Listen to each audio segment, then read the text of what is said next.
बोलो शंकर भगवान की जय। अब हम शिव पुराण में 10 महाविद्याओं की उत्पत्ति तथा देवी के दुर्गा, शताक्षी, शाकंभरी और भ्रामरी आदि नामों के पढ़ने का कारण की कथा सुनाते हैं। तो आप सभी मन को एकाग्र करते हुए शांतिपूर्वक कथा को श्रवण करेंगे और धर्म लाभ प्राप्त करेंगे। बोलो शंकर भगवान की जय। मुनिगण बोले, हे महाप्राज्ञ, हम लोग दुर्गा के चरित्र को निरंतर सुनना चाहते हैं, अतः आप हम लोगों से दूसरे अद्भुत लीला तत्व का वर्णन कीजिए। समस्त अर्थों को जानने वालों में श्रेष्ठ हे सोचे, आपके मुखारविंद से निकलती हुई अमृत के समान अनेक कथाओं को सुनते हुए हम लोगों का मन तृप्त नहीं होता है। सोजी बोले, पूर्व काल में रुरु के दुर्गम नाम से विख्यात महाबली पुत्र ने ब्रह्मदेव के वरदान से चारों वेदों को प्राप्त किया। वे देवगणों से भी अजय बल प्राप्त कर पृथ्वी तल पर बहुत उपद्रव करने लगा, जिससे स्वर्ग में देवता भी कांप उठे। उस समय वेदों के नष्ट हो जाने से सारी क्रियाएं नष्ट हो गईं और देवताओं सहित ब्राह्मण दुराचारी हो गए। उस समय न तो कहीं दान किया जाता था, न उग्र तपस्या की जाती थी, न यज्ञ होता था और न हवन ही होता था।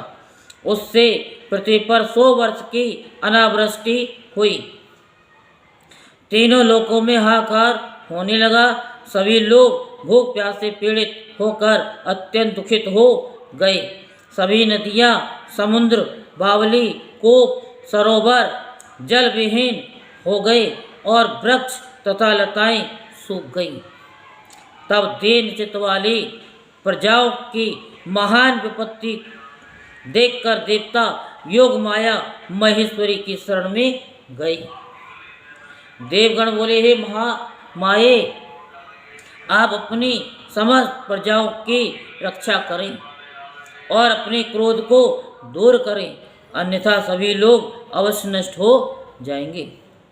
हे कृपा सिंधु, हे दीन बंधु, जिस प्रकार आपने दैत्य शुंभ, महाबलशाली निशुंभ, धूम्राक्ष, चंडमुंड, महाबली, रक्तबीज, मधुकेटव तथा महिषासुर का वध किया था, उसी प्रकार शीघ्र इसका भी वध कीजिए।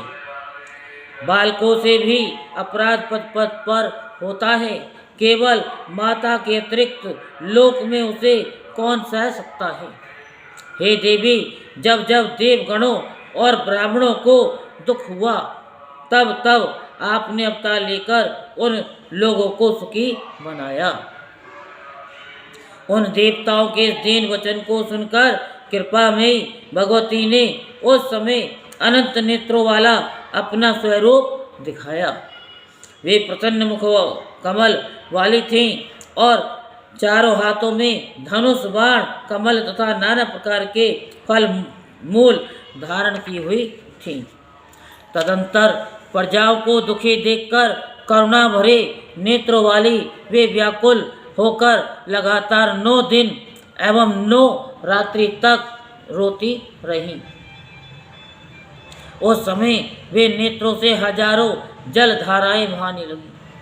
उन धाराओं से सभी लोग तथा समस्त औषधियाँ तृप्त हो गईं।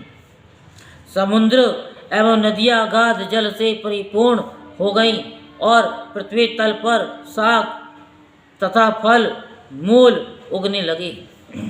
भगवती शुद्ध हृदय वाले महात्मा पुरुषों को अपने हाथों में रखे हुए फल बांटने लगी। उन्होंने गौओं के लिए सुस्वाद तृण और दूसरे प्राणियों के लिए यथा योग्य भोज्य वस्तुओं को प्रस्तुत किया। इस प्रकार ब्राह्मण, देवता और मनुष्य सहित सभी संतुष्ट हो गए। तब उन देवी ने कहा, अब मैं आप लोगों का कौन सा कार्य करूं? तब सभी देवताओं ने मिलकर, हे देवी, आपने सभी लोगों को संतुष्ट कर दिया, अब कृपा कर दुर्गम द्वारा हरण किए गए वेदों को हमें उपलब्ध कराइए। तब देवी ने ऐसा ही होगा कहकर पुनः उनसे कहा कि अब आप लोग अपने घर को जाइए, मैं शीघ्र ही आप लोगों को वेद प्रदान करूंगी।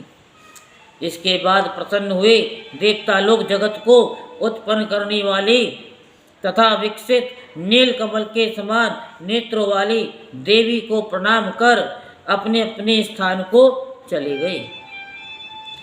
तब स्वर्ग, भूलोक तथा अंतरिक्ष में कोलाहल मच गया। उसे सुनकर दुर्गम ने चारों ओर से अमरावती पुरी को घेर लिया। इसके बाद शिवा पार्वती देवताओं की रक्षा के लिए पुरी के चारों ओर तेजों में मंडल का निर्माण कर स्वयं उस घेरे से बाहर आ गईं। तब देवी और दैत्य दोनों के बीच संग्राम छिड़ गया। दोनों पक्षों से कवचों को काटने वाले तीक्ष्ण बाणों की वर्षा होने लगी। इसी बीच उनके शरीर से काली तारा, छिन्नमस्ता, श्री विद्या, भुवनेश्वरी, भैरवी, बगला, धूम्राक्ष, त्रिपुर सुंदरी तथा मातंगी ये मनोहर रूप वाली 10 महाविद्याएं शस्त्र युक्त हो प्रकट हो गई। उसके बाद दिव्य मूर्ति वाली असंख्य मातृकाएं प्रकट हुईं। वे सब चंद्रलेखा को धारण किए थीं तथा विद्युत के समान कांति वाली थी। तब मातृगणों के साथ उस दुर्गम का भयंकर संग्राम होने लगा और देवियों ने रोरो पुत्र दुर्गम की 100 अक्षौणी सेना नष्ट कर दी। तब उन्होंने अपने त्रिशूल की धार से उस दैत्य पर प्रहार किया और वह उखड़े हुए मूल वाले वृक्ष के समान पृथ्वी पर गिर पड़ा। इस प्रकार दुर्गम नामक असुर को मारकर उससे चारों वेदों को लेकर ईश्वरी ने देवताओं को दे दिया।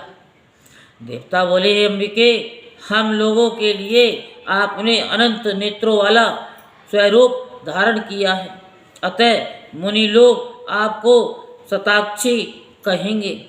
आपने अपनी देह से उत्पन्न सागों द्वारा लोगों का भरण पोषण किया, अतः आपका शाकंभरी ये नाम विख्यात होगा। हे शिवे, आपने दुर्गम नामक महादैत्य का वध किया है, इसलिए मानव आप कल्याण में भगवती को दुर्गा कहेंगे। हे योग निद्रे, आपको नमस्कार है। हे महाबले, आपको नमस्कार है। हे ज्ञान प्रदे, आपको नमस्कार है। आप विश्व माता को बार बार नमस्कार है। हे जिन परमेश्वरी का ज्ञान तत्वमयी आदि वाक्यों से होता है, उन अनंत कोटि ब्रह्मांड नायिका को बार बार नमस्कार है। हे माते, आपके प्रभाव को न जानने वाले हम लोग वाणी, मन और शरीर से दुष्प्राप्य तथा सूर्य, चंद्रमा एवं अग्नि रूपी 3 नेत्रों वाली आपकी स्तुति नहीं कर सकते हैं। हम जैसे देवगणों को देखकर सुरेश्वरी माता शताक्षी के बिना कौन इस प्रकार की दया कर सकता है।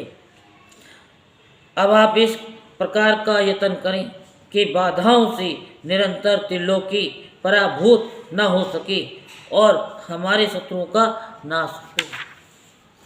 देवी बोली, हे देवगणों, जिस प्रकार अपने बछड़ों को देखकर गाय शीघ्रता से व्यग्र हो दौड़ती है, उसी प्रकार मैं भी आप लोगों को देखकर व्यग्र होकर दौड़ पड़ती हूँ।